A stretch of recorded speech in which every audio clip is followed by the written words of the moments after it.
Hey guys, it's David Christian from the Modern Martial Artist. I'm here to do the first podcast in a while, so I apologize for that. I'll get on these more consistently. I'm gonna get a couple things out of the way, uh, just kind of like information about the channel stuff. But if you want to skip past all that, I have time marks at the bottom. But you should listen because it's pretty interesting. So first, I want to new Footwork Book is gonna be by the end of the week. You'll be able to pre-order that. And I gotta tell you, I think it's the most comprehensive list of footwork I've ever seen. Most likely, if you've done it or you've seen it or you've heard of it, it's going to be in there in some fashion. It might not be called what the specific style you trained in called it, but it'll definitely be there. And beyond that, there's going to be the reason it's used, different strategies you could go into, and the most important thing that I never see talked about, which is which position is a superior position for what you're trying to do at that moment. So if you're trying to land with your lead hand in an open stance, it's different.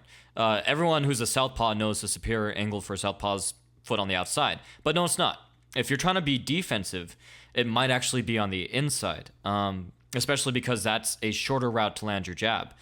Now, that puts their rear hand closer to you if you're at the wrong angle, right? It's hard to visualize, but my point is, and I cover takedowns too.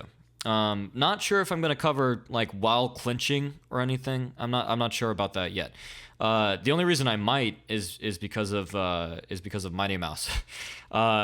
Doing the D'Amato shuffle with that clinch, that's just absolutely insane that he thought to do that.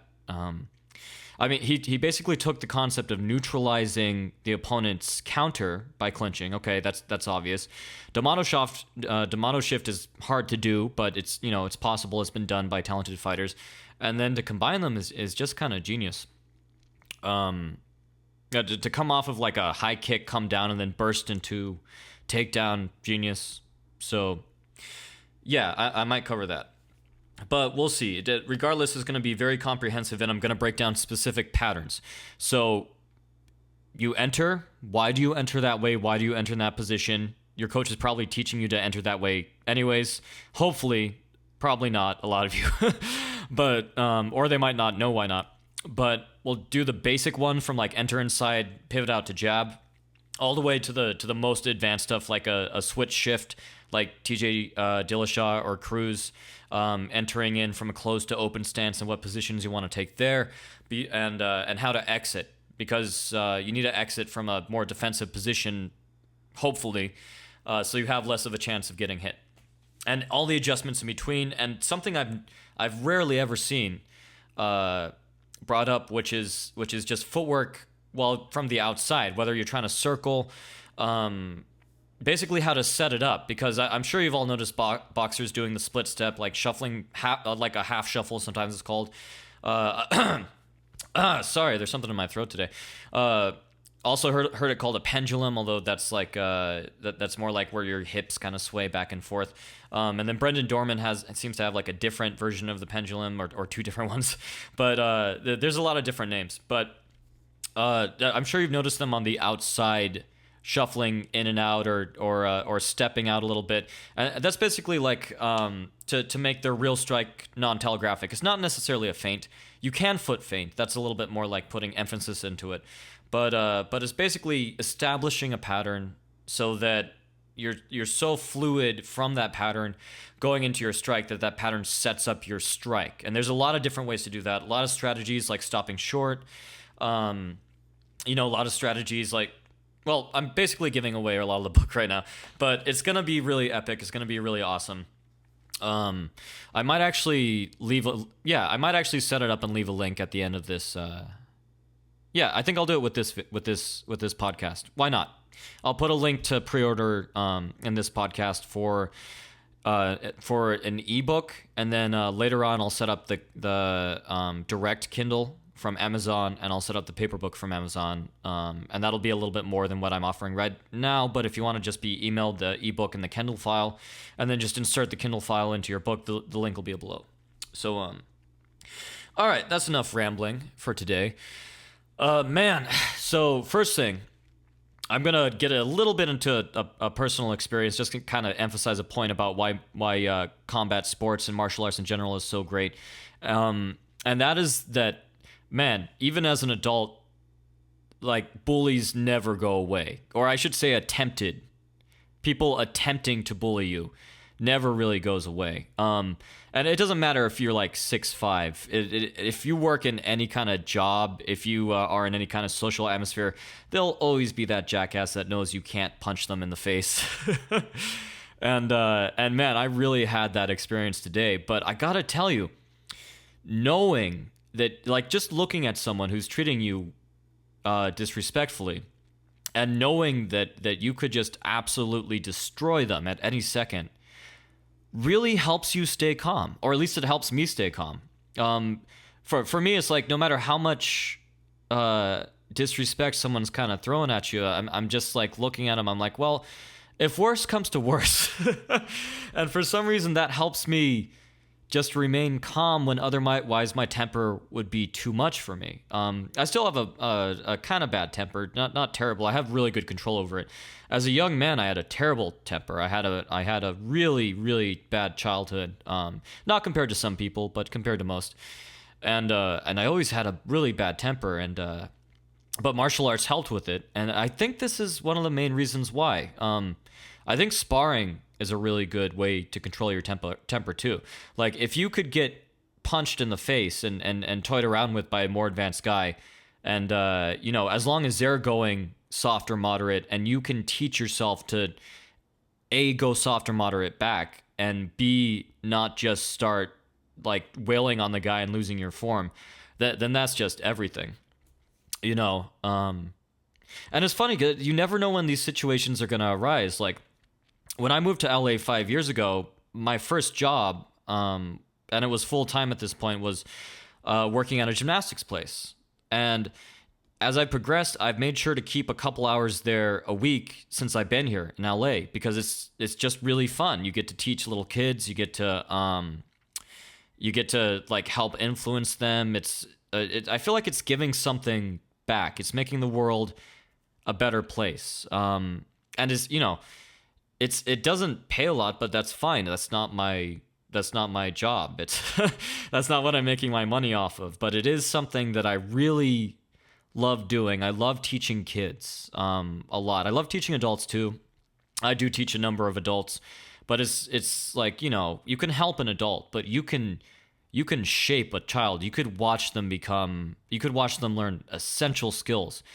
And it's just fun as hell, So there's this new supervisor, and man, this dude is like the most disrespectful piece of shit that I've ever encountered in my work life. Well, that's not true. I've had one more really bad experience, but this dude tried to treat me like I was his bitch, like I was his slave. I'm like, Jesus Christ.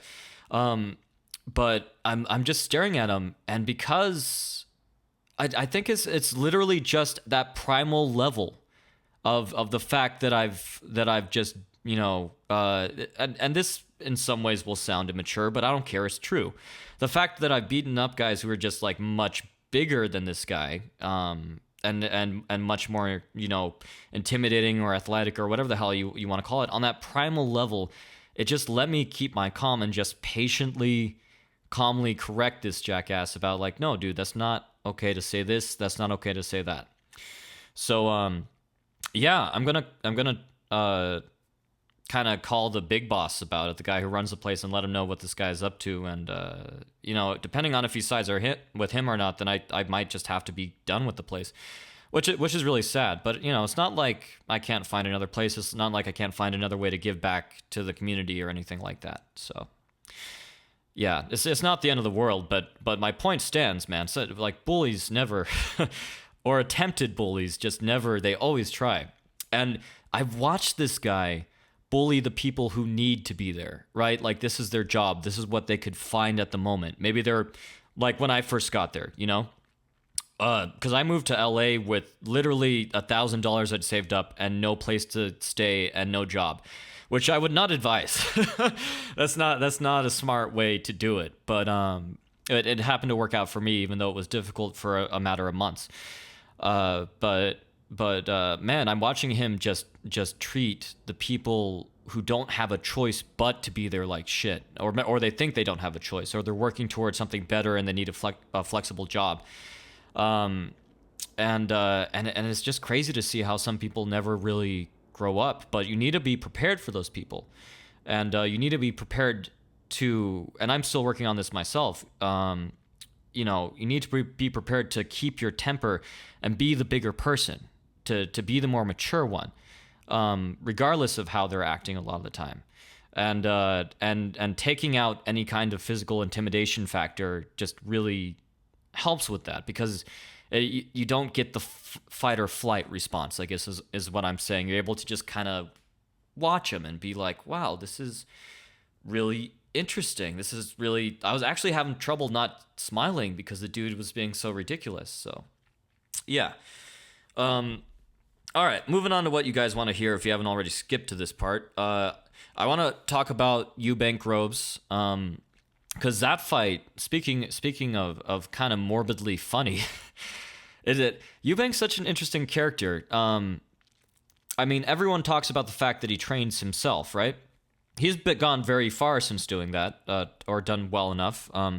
People are really shitting on him, and they should be. They absolutely should be. But they're going into it saying, like, Prince Nassim was saying, like, that he's, should quit, which is a little extreme. Honestly, I guess he lost money on him, so he's kind of pissed off. But he's definitely not world level, and he's running out of time to be that level, and he may already be out of time. But here's what was so fascinating about the fight, is usually a really smart boxer will try to start off with the basics. Everyone knows, I don't need to tell you what they are. Establish the jab, establish your defense, and map out the opponent's defense and the opponent's offense. Figure out in the first couple rounds exactly what's going to work, what isn't working. And from there, you could start not clowning, but you could start doing more advanced stuff. And for some people, that's their bread and butter, But Eubanks didn't do that, and Groves was excellent at doing that. He even took a couple shots that first and second round, and Eubanks was looking really impressive at moments there, and especially when he was using basics, he was winning at that's the funny thing. When Eubanks used basics, he won, even regardless of the kind of slow footwork. He was coming out the best of some of those exchanges, but he did it so rarely. I get he has a hurt elbow or something, but on his right hand, I guess, so he can't throw crosses, but he could throw a jab. He could set up his advanced stuff off of his jab. There's absolutely no reason for him not to do that. Or to utilize just basic in-out footwork at times, or just not throw so wildly. But here's the weird thing, and here's where someone to straighten him out that he would listen to would have really helped, is when your advanced stuff starts failing, right? You go back to the basics. You go back to the very basics. And Muhammad Ali had to do that a few times in his career. Obviously more and more as he got older, but even in his amateur career, if he started getting hit too much, his hands would go up. If not both of them, one of them, he realized, okay, my hands are too low right now. So I'm going to raise my hand up when I'm close to complement my head movement, just in case my head movement fails, because it has been. And I'm going to double up on my jab and throw it a little bit more in a more orthodox fashion. I'm going to plant myself. You're going to tie him up. And Eubanks did none of that. When his advanced stuff started failing, it's like he has to know the basics. Obviously, he knows the basics, but I think it's more that he refused. He absolutely refused to do the basics. And then it was too late for him to... When it came to the point where it was too late for him to win the fight on points, and his punches just kept getting wilder and wilder, like, I understand that the very last round. Maybe in the 11th.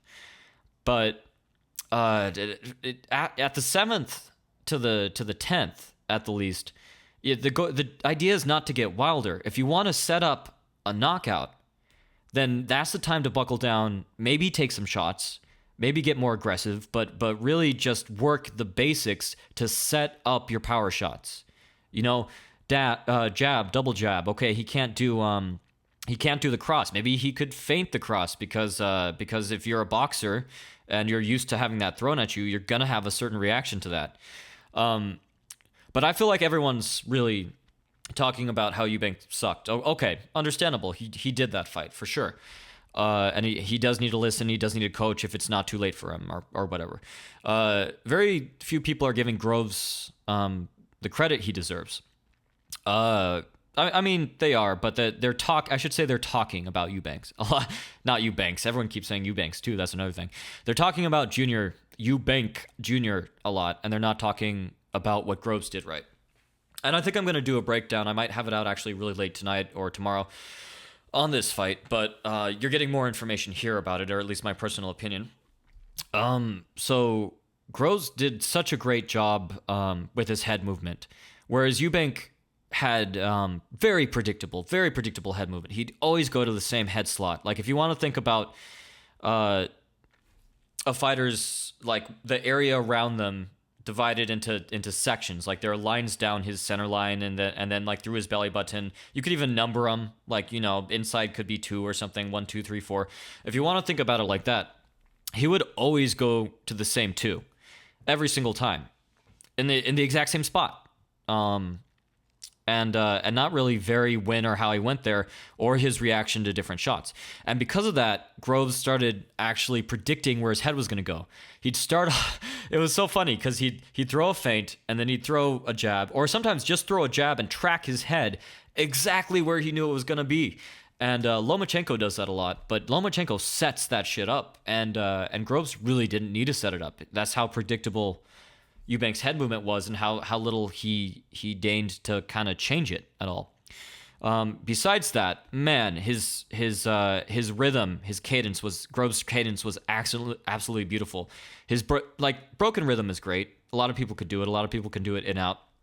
But the way he broke his rhythm, going to different angles and circling, moving in and out, and also left to right, and pivoting was just absolutely. It was wonderful to watch. And his head movement was so subtle.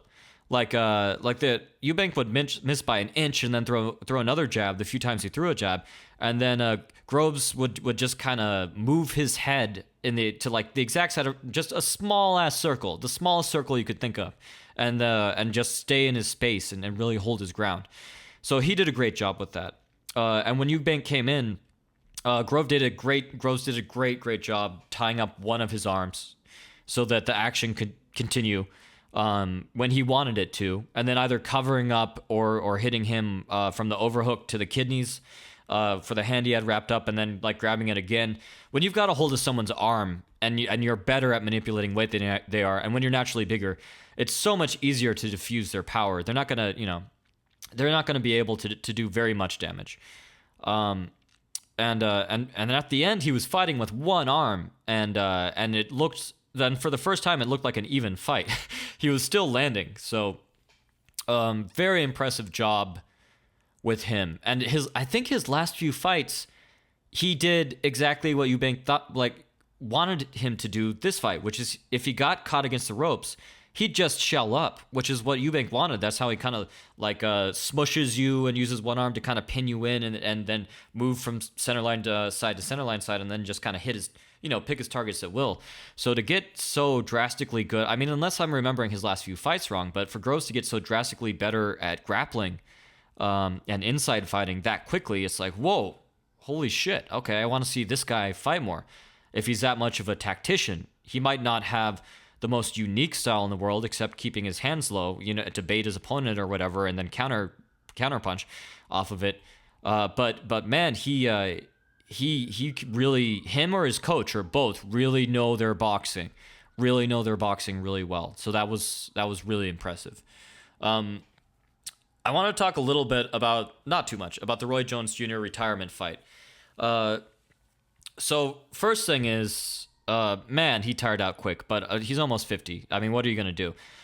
People can point to fighters that are almost 50 is they can point to them and be like, yeah, they had great conditioning, they had great this, they had great that.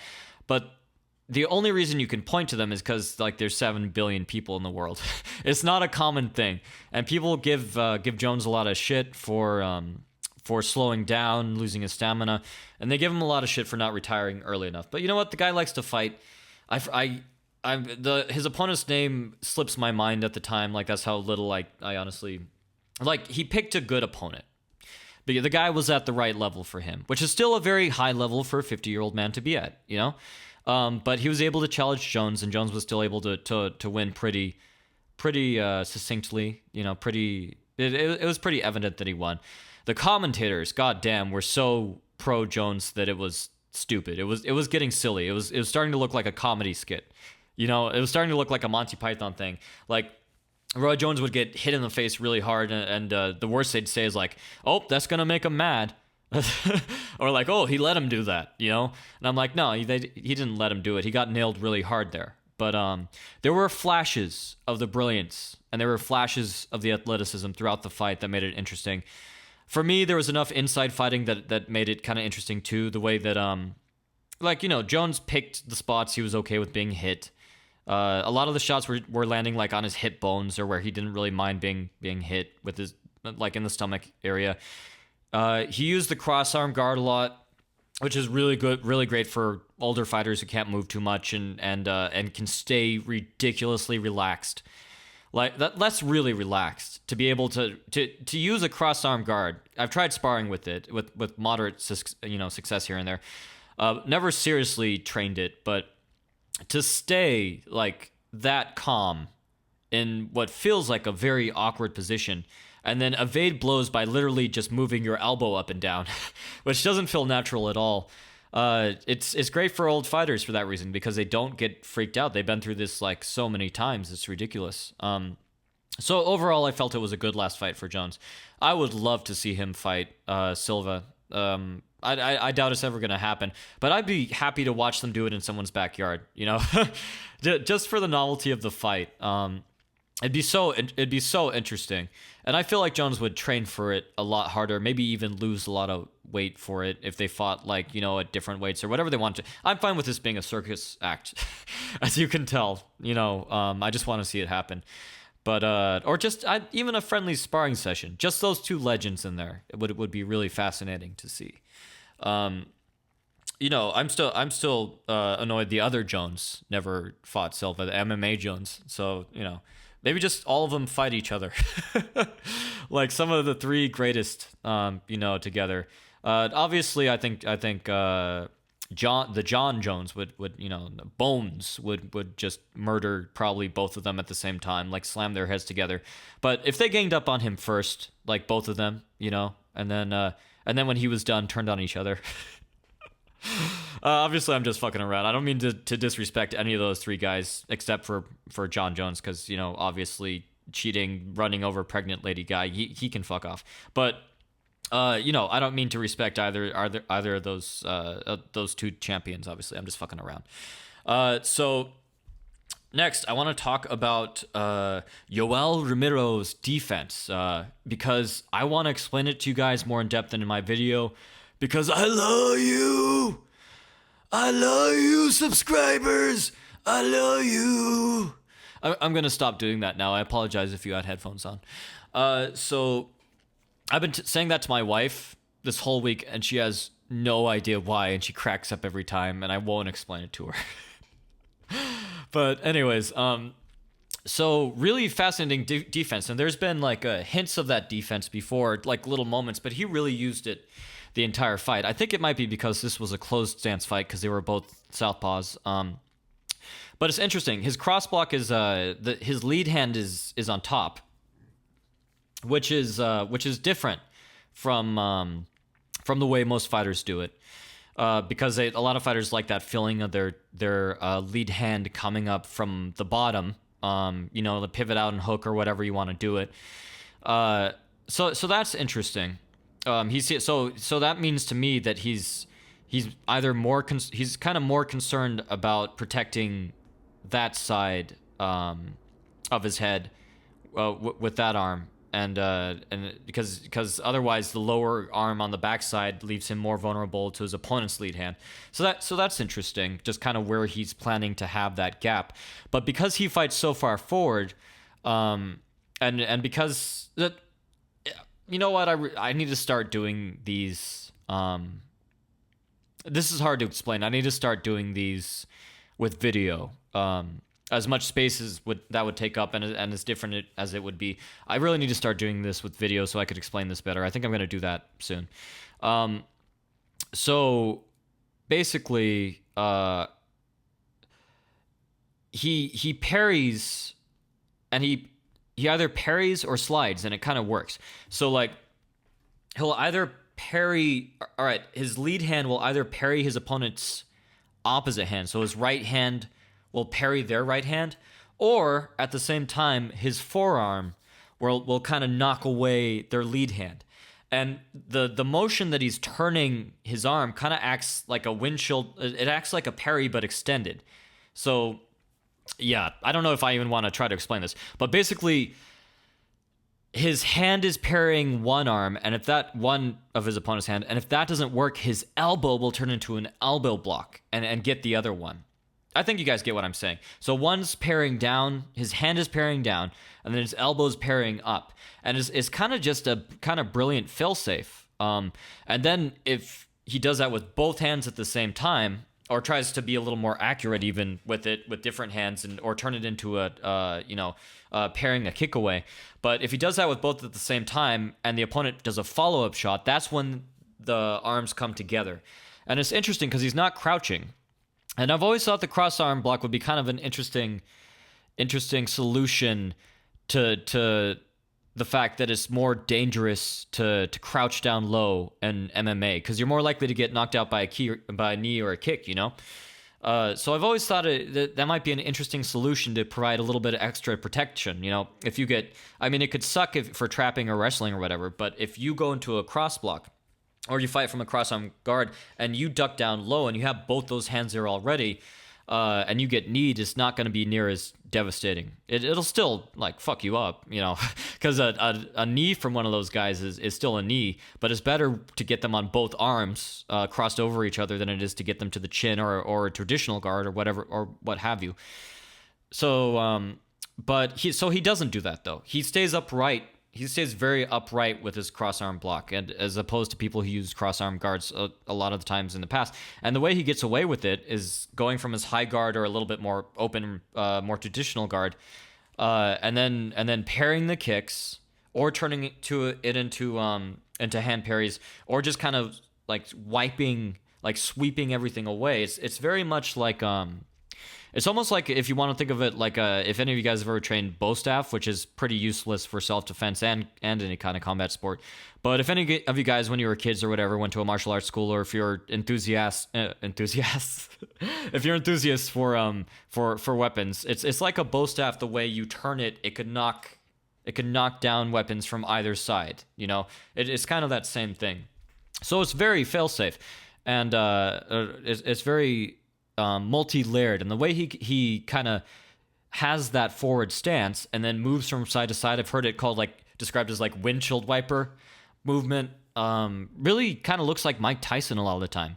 And he was using that the last round of his fight with Rockhold. He just kind of windshield wiper side to side and get out of the way of jabs that way, and then kind of return fire. And then the end combination, where he stayed on the center line to draw the counter hook, and then just really lobbed his cross through, or overhand, or whatever the hell it was very Mike Tyson too. The way Mike Tyson liked to just kind of draw counters and then slip way offline with that kind of windshield wiper motion and then come through. So very fascinating defense. And the guy's so patient, it's ridiculous. He'll just absorb everything on his arms and parries, and he'll take like a few shots on his head, but they've been partially deflected, 90% of them. You know, he's just put so much of his arms or whatever out there that it's kind of hard to punch through it without getting caught at some point of the punch, and then the force is really dispelled by the time it even hits. Also pretty good, you know, really decent footwork. great at making people keep their distance by exploding with one or two big ones. Even his leg kicks are fucking terrifying. So he's not quite at the level of terrifying as Woodley's leg kicks, but he's pretty damn close. It takes a lot of energy every time he does something, but he's gotten so much better at conserving his energy. And so, man, yeah, I'm looking forward to the next fight. You know who that's with. It'll be interesting to see if he gasses, but I don't think he will the way he conserved his energy this time. So, yep, we'll see. We shall see. And then, man, kind of going back to the first thing I was talking about with the you're always going to run into people who try to bully you in life. I think I'll tell this story. This is kind of like the worst sparring experience I've ever had. Let's talk about bad sparring experiences, because I saw a post on Reddit about TJ Dillashaw. Had some footage of him sparring, and twice he punched way after the buzzer rang, and the round was over, and it was like soft hits, but it was still kind of like a jerk move. So, and I really like TJ Dillashaw. He's one of my very favorite fighters, but and I don't know the story behind it. You never know this stuff when it's edited. You never know if the guy was doing that beforehand as a joke, or they were joking back and forth, or you don't know the situation. But it got me thinking about it. Just about, like, man, sometimes you get really, really bad sparring partners. A couple months ago, I think it was, I was coming back into sparring after like 3 months absent because I had a bad, I say that for me, 3 months absent because I was still sparring intermittently, even though I shouldn't have been. But just very light with people I knew because I was coming out of a back injury, where it was like I'd just twist like half an inch and then my back would cramp up and I'd like shit. So I went back and I started sparring a couple people at this new gym that I'm at. And I'd sparred them like 3 months before, and not them, but I sparred at the gym 3 months before and had a good experience, really good experience. I was on my shit. I did pretty good, and everyone like could take a punch or take a hit at moderate or just tap, and they wouldn't get angry and go harder back at you. But when I came there this time, I got two guys in a row that were just really terrible. I'd explain to them like, hey, I'm just coming out of a back injury, and I've kind of rusty, so I'm let's just work basics and we'll go really light. And then I'd hit them with some stuff, and my speed hadn't really diminished or anything like that, so I was catching them, but my defense had gone to massive shit. And I should have been practicing drills too on my off time, just having people like punch at me, whoever the hell, but I hadn't been, and I think I was even flinching a couple times. So I was in this terrible situation where my offense was still as good as ever, and I was catching them, and these guys turned out to be really prideful. I don't know if they compete or like a lot of people at that gym do. I don't know if they compete or if they were the top guys that normally go that night, or what the hell their problem was, or maybe just jackasses. But so I'd like tap them light. And then they'd be both these guys were kind of cool for like the first minute. Then they got pissed off and started coming at me like really super hard. And I got tagged a couple times really bad. And I was like, God damn it. Like I fought to the end of the round. I like upped my intensity and that backed them off a little bit. But I still don't like getting hit hard. I still don't like getting hit where the person's obviously trying to hurt you. Because it's like, studies keep showing that it only takes a couple of those over a sustained period. So yeah, that was really shitty. And then I went back the next week, and my everything was fine. I obviously wasn't flinching. I wasn't, I was calm. I was keeping my side at the right place, and my head movement was back. Everything was back to normal, and I did really well, and didn't take any like big shots or anything. But also my partners were really respectful. One of them I even asked to go harder with, and they, just moderate, like semi-hard, and they obliged, and we got some good hits on each other, and it went great. So, but there's always going to be these jackasses, it seems, with sparring. There's just always like a couple bad eggs. The correct response to it, a lot of people say, is just to like knock them out. And I think that's always a bad idea. You could definitely up your intensity, but then they might up their intensity. Then you might up yours, and at that point it's just bad. I think the best thing to do is just kind of either ride it out if you're good enough to ride it out, and it's good to be in that situation anyways, where it's like, okay, I need to know what it's like to feel uncomfortable, especially if you're not used to feeling uncomfortable anymore. But I think the best thing is just to walk away, be like, no, I'm done. Oh, one of the guys kicked me in the balls too. That actually, you know what? That might have been why my reflexes were so weird. Now that I think about it, because that was like fucking. It was a bad one. Like I had to sit out for a minute. But yeah. So, and don't let bad experiences like that turn you off of sparring too, because we've all had bad experiences, and it happens all the time.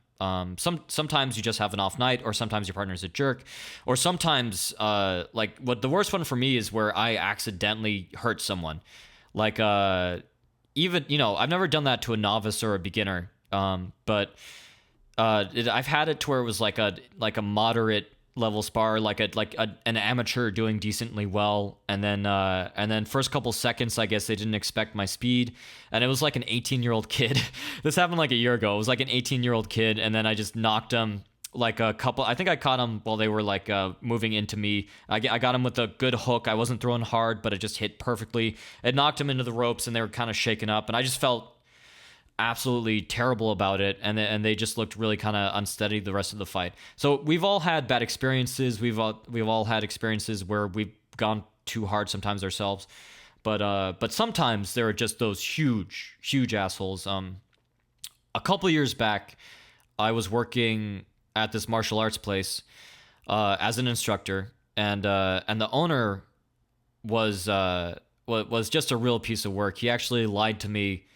Like when he hired me, he's like, yeah, I'm looking to open up a new school, and I'm looking for someone to run it. So someone with your experience, and we're going to do it in a couple months. And I'm like, okay, I'm on board. Let's go. And I get there, and then they fire one of the guys. Like they hire me and fire one of the guys the next week. I'm like, was I just a replacement hire? Because that's not what the guy said. Obviously I was. And then it turned out that he'd promised that the new school would go to someone else. He didn't tell me that for another week. And then it turned out that that I was management, but not even there was another manager. It was really bad. I got duped. I got duped like really bad. Thankfully, I still had all my private lessons, and I wasn't gonna move into anything that would ruin me financially. But the place turned out to just be laughably terrible. And so I was sparring with the same owner, and he turned out to be pretty powerful, but really easy to hit. And so, you don't want to beat up. This was before he revealed himself to be a jackass or whatever. So you don't want to beat up your boss or anything, obviously. So I was hitting him, and he was getting mad.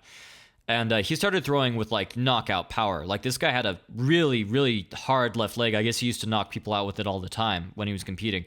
And so he was like putting some massive power into it. And the first one I wasn't expecting, so I just like moved out of the way just in time. And I'm like, man, how do I calm this down? And I thought I had like the most clever diplomatic idea. I'm like, oh, I am the great peacemaker. I'm so, my social skills are amazing. I'm like, you know what? I don't have a lot of experience sparring with leg kicks, which is true. At that point, I did it, and I didn't, and it, there was an MMA club at my college and everything, but beyond that, I'd done karate, boxing, and taekwondo, and a little bit of grappling arts here and there. So, and my black belts were both in karate styles, or taekwondo. One is in kempo, which was a blend. Thank God I grew up learning like jujitsu, even though it was just the basics, which is fucking awesome. And then and basic kickboxing and everything, but also the kung fu stuff and the karate stuff. And then the other one was taekwondo. And so leg kicks I'm still behind with in my skill level. So that's true. I'm like, hey, you're really good at leg kicks, I hear. Could we train that? And he's like, sure. So I start coming in with like very basic attacks, very basic leg kicks. And then I ask him like, okay, what's a better way to check this? What's footwork if I don't want to check it? Stuff I already know, but I'm trying to get better at. And I'm trying to make this guy feel good and not get him to throw so hard. Because my only other option is to throw way harder at him. After a certain point, no matter how good you are defensively, at some point, the only way to back someone else off is to just go at them. Which, once again, boss. So I start coming in with like these really obvious moves, going slow, leg kicks, practicing like checking and everything. And we're going at this light pace and this slow pace for about half a minute. And then I come in like really slow, and I'm looking at this dude's leg, like waiting for my chance to check it. This motherfucker just like bam, slams into me with this powerful sidekick. Like, in Enter the Dragon, he loaded up like that, and I was not expecting it in the least bit. I was like, in my mind, we were drilling, because that's what we've been doing for the last half minute, and that's what I asked to do. So we were running drills on leg kicks and checking leg kicks. That's all we've been throwing. And this guy just slams into me. I had a bruised rib for like half a month. Every time I breathed, it hurt. And, I left that job soon after, needless to say. But man, there are always going to be jackasses out there. So, yeah, I mean, I hope that story was entertaining. I'd love to hear your guys' bad sparring stories, too. If you have any. Hopefully you don't have any that bad. But and just kind of how you guys have dealt with it and what you think the best way to do is. Like, I think just stop and go to the instructor is the mature thing to do. Man, sometimes it's hard to do that, Sometimes you don't find out until it's too late. So, yeah, that's pretty much all I wanted to talk about today. The last thing I'm going to say is that I'm going to start adding another format to the channel. I've been hoping to get someone else to do it, but what I've had so far is a lot of people say that they want to get in front of a large YouTube audience and they want to make like a video a month, or they want to do this, or they want to help out this way, and they'd love to, and that's actually their dream, but then they disappear. They get scared, or they don't want to put in the work, and I'm offering them 75% of the revenue and the ability to sell something from a channel that has over 60,000 subscribers. So they have a huge chance to build up an audience, doing drilling videos or breakdown video, whatever they want to do. And so far I've had 4 people say yes and then just not follow through. And you know what? It's nerve-wracking. I don't blame them. It's really to put yourself in front of a large audience of people, and everyone knows about YouTube comments. And if you have thin skin, then man, that's really a terrifying thing to do. But so I think I'm just going to do it myself, because there's a lot of breakdowns. Here's the thing. There's a lot of breakdowns I don't get to because I'm just one guy. This is me. This is my whole channel, is me. And so there are a lot of breakdowns I don't have the time to get to, sadly. So unless I started doing like the style of the Weasel, which I like that guy's style. It's interesting. I feel like it's narration over explanation at times, but he also explains some decent stuff. I've watched, I mean, I don't know if he still is. I watched his videos when he was up and coming. I'm like, okay, that's pretty innovative. You get to see pretty much, it's like a play-by-play, whereas I have that sometimes in my video to make a point. He has that like with like it's like a highlight reel, but explained. Okay, that's interesting. But, if I did that style, then yeah, I could put out a video every fight. I would just pause, play, and then just casually talk over it. But that's not what I want to do. I don't feel it gets... For me personally, I'm not shitting on him. I like him. For me personally, I don't feel that gets the explanation through in the way that I want it to. And I like having a theme and a concept each video that people could kind of take something away from.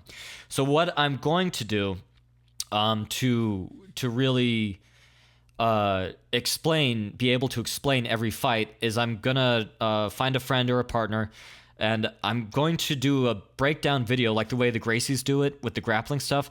I'm going to do a breakdown video on the knockout of the fight and the stuff that was working during the fight. And it'll be way easier to make. It'll come out way quicker, and I could do it in one day or a couple hours even. And then probably like an hour of editing, and I could just break down every fight and then have in that way, and even add drilling options for it, right?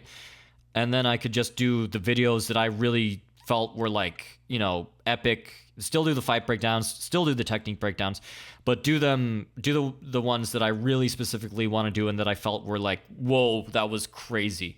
Like Ngannou versus Miocic was really, really good. And I wanted to break that down, And Yoel Romero, while not like an insanely good fight, he did some innovative stuff. A lot of people are saying his 52 blocks. I've been hearing about this style for years, and I've never been able to find anything concrete about it on YouTube or through talking to other martial arts practitioners. I haven't looked into it that deeply, but I've done cursory, searches or whatever, and I haven't been able to. I don't know if it's like a secret prison thing, which I always think that shit's bullshit when they say secret style. Or a secret style is usually like that guy who like wiggles around like a snake on YouTube. I think you know the one I'm talking about if you've seen him. You know, that's what a secret style looks like. But whatever Yoel's doing, it's very effective. So I think I'm gonna start doing that. Still contact me if you want to do something like that. I'm always happy to get more contributors to the channel. I would like someone from a bunch of different disciplines, and I like that, and I'd like those people from each discipline to post once a week, so that it could be like a martial arts hub. Like you learn a boxing technique, from this poster on Monday, and then Tuesday you learn a karate technique, and then Wednesday you learn a judo technique, and then Thursday it's jiu-jitsu time, Friday wrestling time, Saturday it's boxing, if I didn't already say that one, so I'd really love for that to happen. But I think it's just going to take a lot more time because everyone says they want to do shit. Everyone says if the opportunity just came along, if somebody just gave me a chance, and then when the opportunity comes along, a lot of them just, that's understandable. We've all done that. I don't care who you are. I've done that. I've turned down ridiculously good opportunities and made excuses about it because I was, too weak at that time.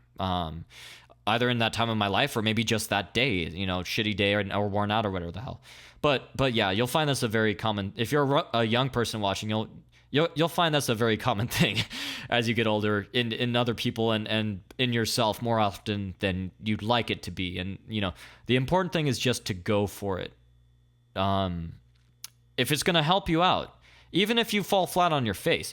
That's another thing. If you're a young guy, fall flat on your face while you're young. Yeah, it's gonna feel more embarrassing, but it won't be as embarrassing as if you get older and then you've always wanted to do this thing your whole life and then you suck. There's all that build up and then you suck, as opposed to being young and failing, and then you suck at first, but you'll get better at it. That being said, if you're older, go suck. Go suck for like a year, 2 years at whatever you want to do, whether it's martial arts or learning a new style. I gotta tell you, every time I learn a new style, I suck. Just because even if I'm fighting different rules in sparring, if I've been sparring one way for a couple months, and then I go spar another way, I suck for like the first couple times. You're gonna suck anytime a rule's modified. Anytime you're learning a different style, you're gonna suck for a little bit.